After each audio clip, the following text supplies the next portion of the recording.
13. Relatado pelo Dr.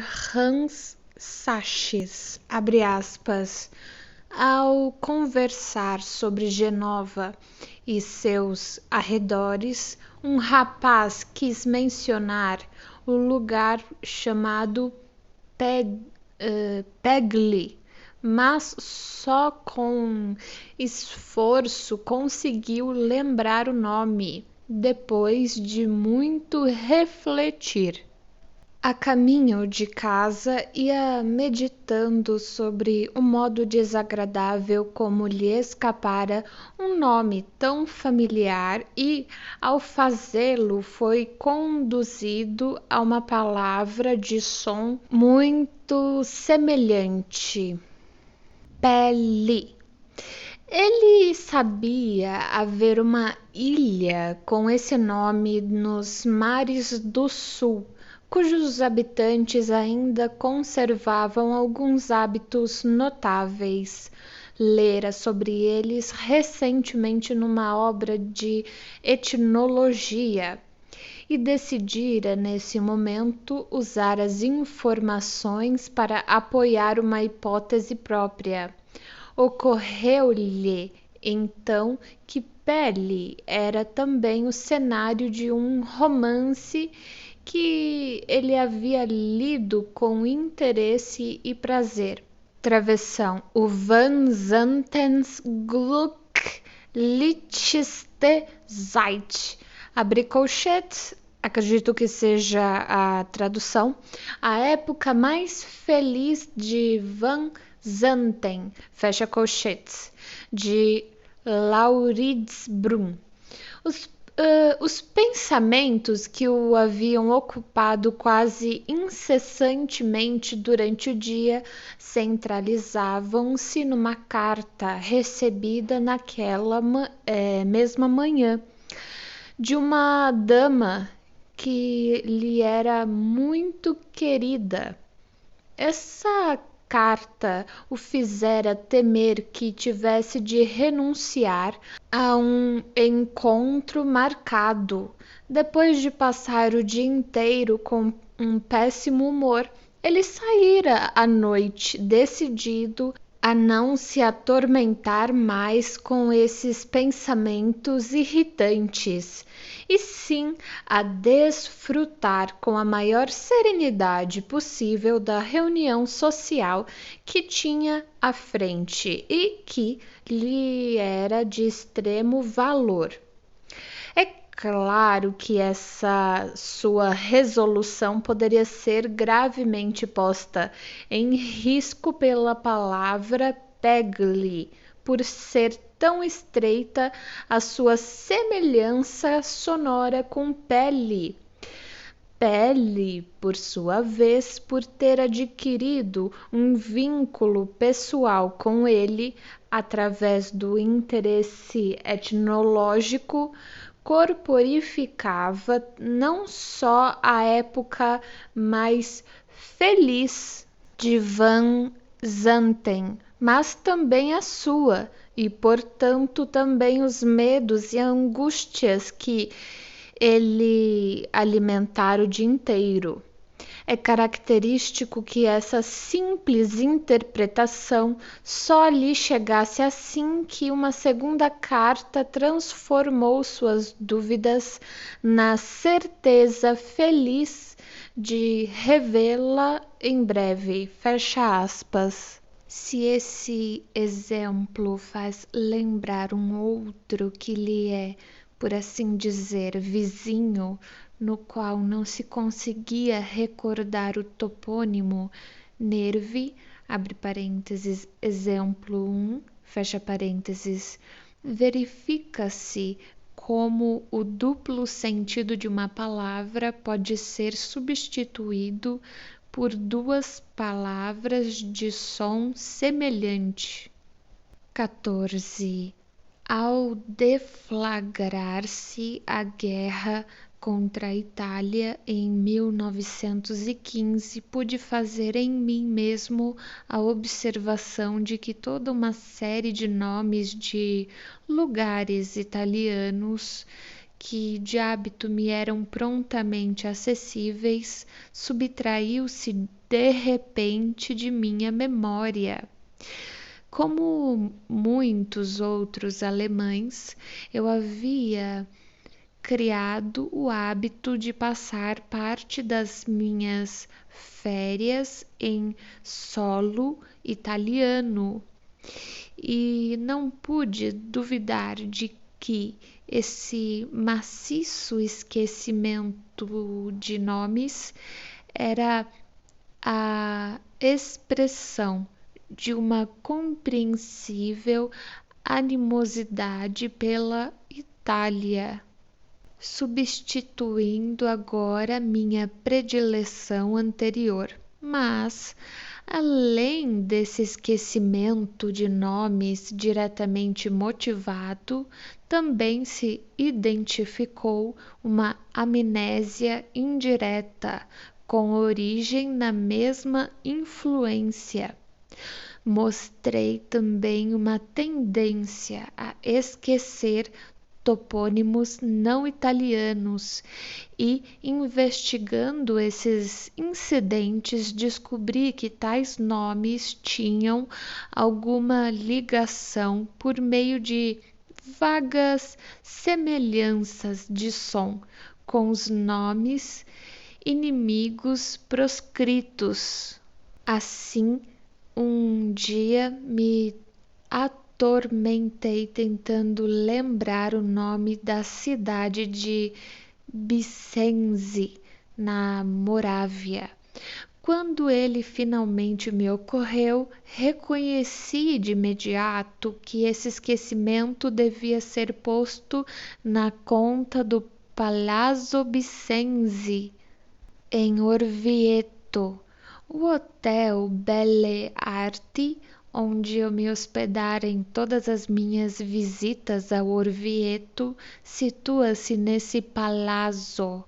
As lembranças mais preciosas, é claro, tinham sido as mais prejudicadas pela mudança em minha atitude emocional. Alguns exemplos ajudarão também a nos lembrar da diversidade de propósito a cujo serviço pode colocar-se o ato falho do esquecimento de nomes. 15. Relatado por A.J. Stroffer, 1914, abre aspas. Certa manhã, uma dama residente em Basileia recebeu a notícia de que sua amiga de infância, Selma X, de Berlim, então em viagem de lua de mel, estava de passagem por Basileia, mas ali permaneceria apenas um dia. Por isso a dama de Basileia apressou-se a chegar logo ao hotel. Quando as amigas se separaram, combinaram reencontrar-se à tarde e permanecer juntas até a hora da partida da dama berlinense. À tarde, a dama de Basileia esqueceu o encontro marcado. Desconheço os determinantes desse esquecimento, mas nessa situação, abre parênteses, encontro com uma amiga de infância recém-casada, fecha parênteses, são possíveis diversas constelações típicas capazes de determinar uma inibição contra a repetição do encontro. O ponto de interesse nesse caso está em outro ato falho que representa uma proteção inconsciente para o primeiro. Na hora em que deveria estar se reencontrando com a amiga de Berlim, a dama de Basileia se achava numa roda social em outro lugar. Ali, a conversa recaiu sobre o casamento recente da cantora vienense de ópera de sobrenome Curzi. A dama de Basileia teceu teceu alguns comentários críticos sobre esse casamento, mas, ao querer referir-se à cantora pelo nome, descobriu com enorme embaraço que não conseguia lembrar-se de seu nome de batismo. Abre parênteses, como se sabe, há uma tendência especial a se mencionar também o prenome, nos casos em que o sobrenome é monossilábico. Fecha parênteses. A dama de Basileia irritou-se ainda mais com seu lapso de memória, porque já ouvira a Curzi cantar muitas vezes e, comumente, sabia muito bem seu nome, entre parênteses, completo. Antes que alguém mencionasse o prenome desaparecido, a conversa tomou outro rumo. Na noite desse mesmo dia, Nossa Dama de Basileia estava entre algumas pessoas que, em parte, eram as mesmas daquela tarde. Por coincidência, a conversa tornou a recair no casamento da cantora vienense, e sem qualquer dificuldade a dama citou o nome Selma Curzi, e nesse instante exclamou: "Oh, acabo de me lembrar, esqueci por completo que hoje à tarde tinha um encontro com a minha amiga Selma." Uma olhadela no relógio mostrou que a amiga já devia ter partido. Talvez ainda não estejamos preparados para apreciar esse belo exemplo em todos os seus aspectos. É mais simples o caso seguinte, embora não se tratasse do esquecimento de um nome, e sim de uma palavra estrangeira, por um motivo criado pela situação. Abre parênteses, já podemos notar que estamos lidando com os mesmos processos, quer eles se apliquem a nomes próprios, prenomes, palavras estrangeiras ou sequências de palavras. Fecha parênteses. Foi o caso de um jovem que se esqueceu a palavra inglesa correspondente a, entre aspas, ouro, travessão, que é idêntica à palavra alemã Gold, travessão, para desse modo ter oportunidade de praticar uma ação que desejava. 16.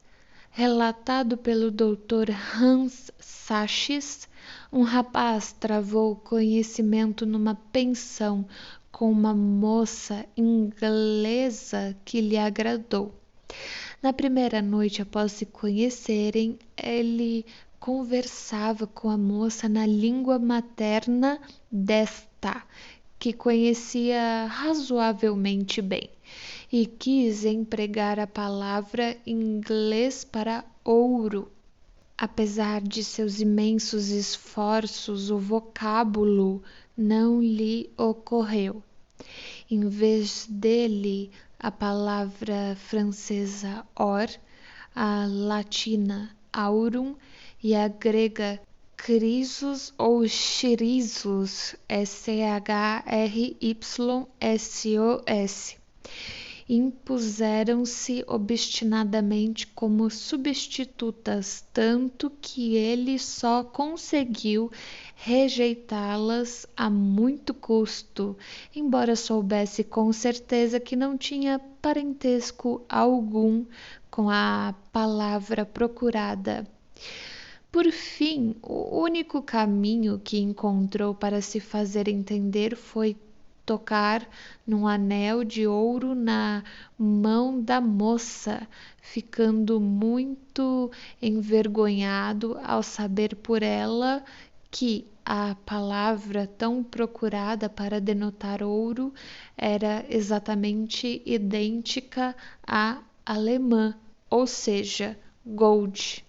O grande valor desse contato propiciado pelo esquecimento não estava meramente na satisfação inobjetável da pulsão de pegar ou tocar travessão, pois para isso existem outras oportunidades avidamente exploradas pelos enamorados travessão.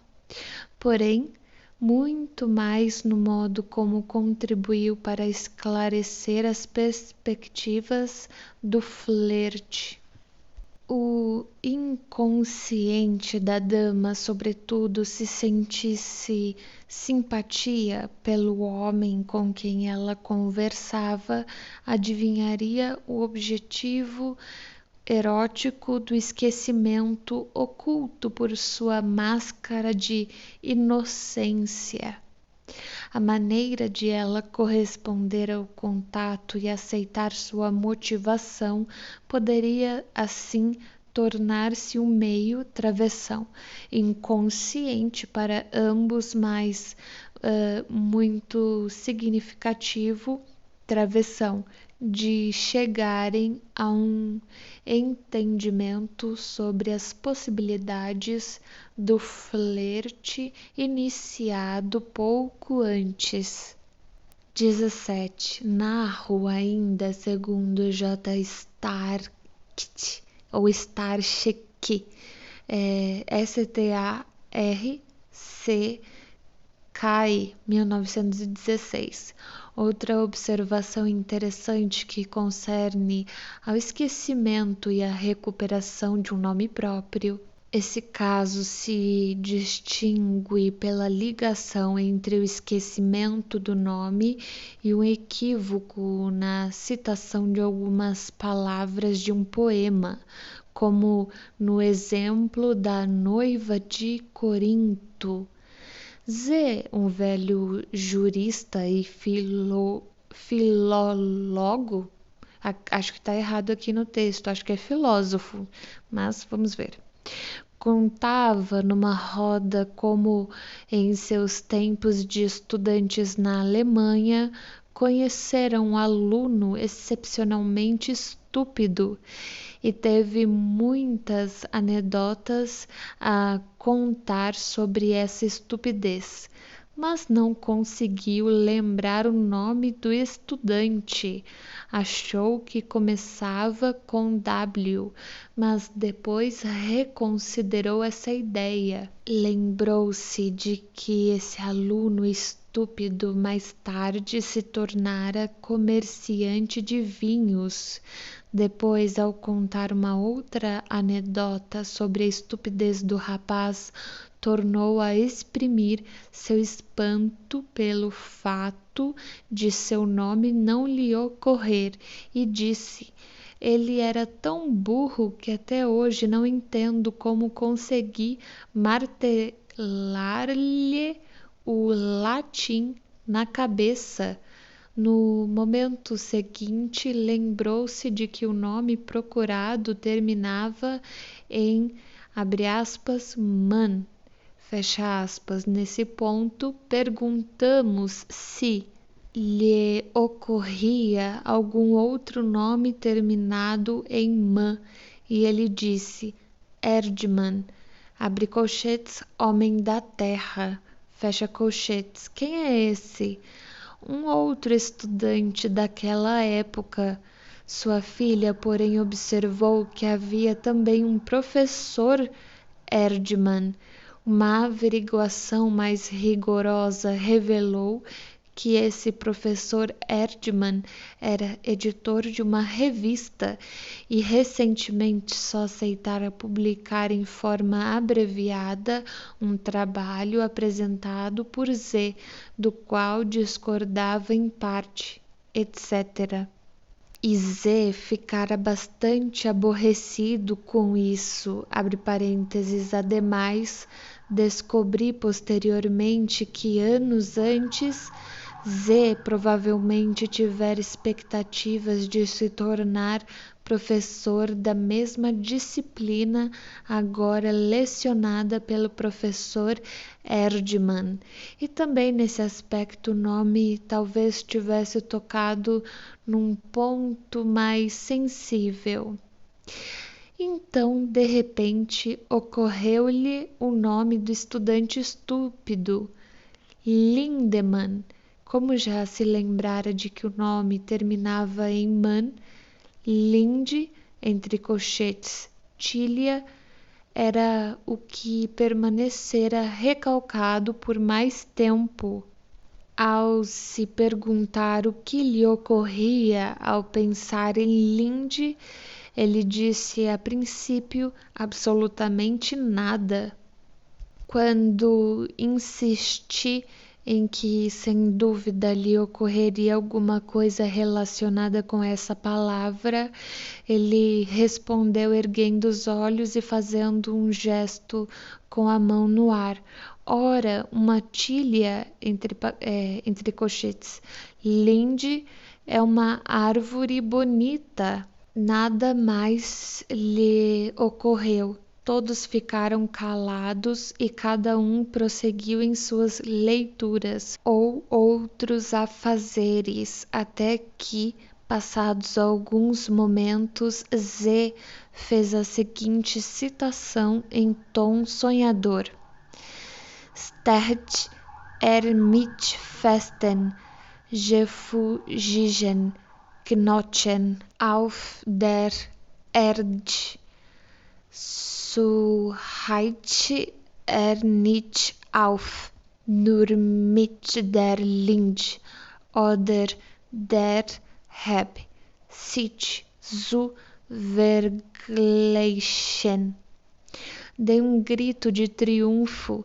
Aí está o nosso Erdmann, homem da terra. E disse: o homem que se ergue sobre a terra, ou seja, o homem da terra, ou Erdmann, não é suficientemente grande para se comparar nem com a tilha, Lindemann, nem com a videira, o comerciante de vinhos. Em outras palavras, nosso Lindemann, o estudante estúpido que mais tarde se tornou comerciante de vinhos, certamente era um asno, mas nosso Erdmann é ainda mais burro e nem sequer se pode comparar ao Lindemann. No inconsciente, essa linguagem irônica ou insultosa é bastante comum. Por isso pareceu-me que agora se havia encontrado a causa principal do esquecimento do nome. Perguntei então, de que poema provinham os versos citados?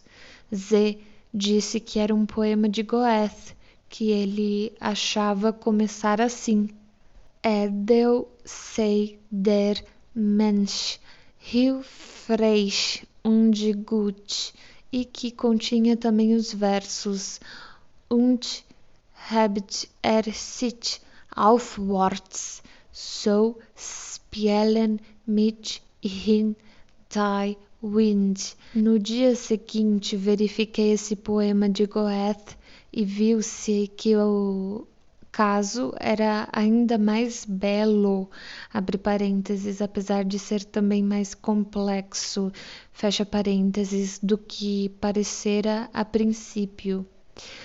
A, entre parênteses, a letra A.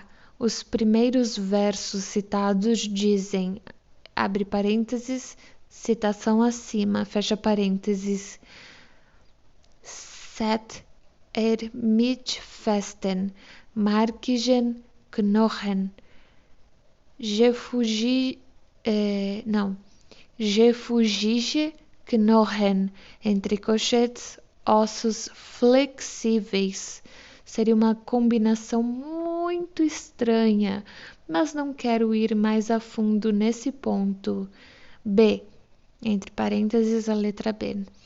Os versos seguintes dessa estrofe dizem, abre parênteses, a citação acima, fecha parênteses, reticências, auf der wohin gegründeten, dauernden Erd, hört nicht auf, nur mit der ich oder der Hebe sich zu vergleichen. Portanto, em todo o poema não há menção a tilha alguma.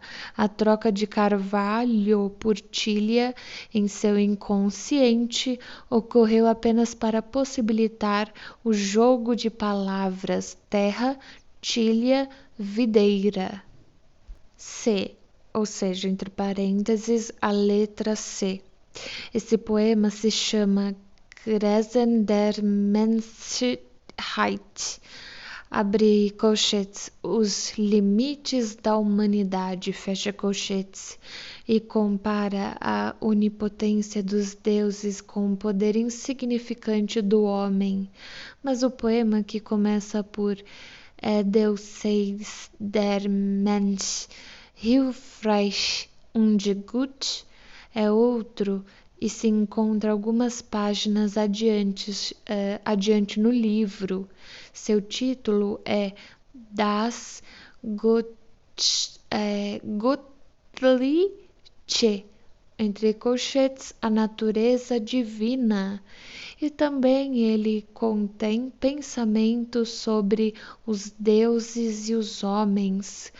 Como não se examinou a questão mais a fundo, posso no máximo supor que certos pensamentos sobre a vida e a morte, o temporal e o eterno, e a vida frágil e a morte futura do próprio sujeito também tenham desempenhado um papel na gênese desse caso. Em alguns desses exemplos é preciso recorrer a todas as sutilezas da técnica psicanalítica para explicar o esquecimento de um nome. Quem quiser conhecer melhor essa tarefa poderá consultar um artigo de Ernest Jones, de Londres, 1911, já traduzido para o alemão.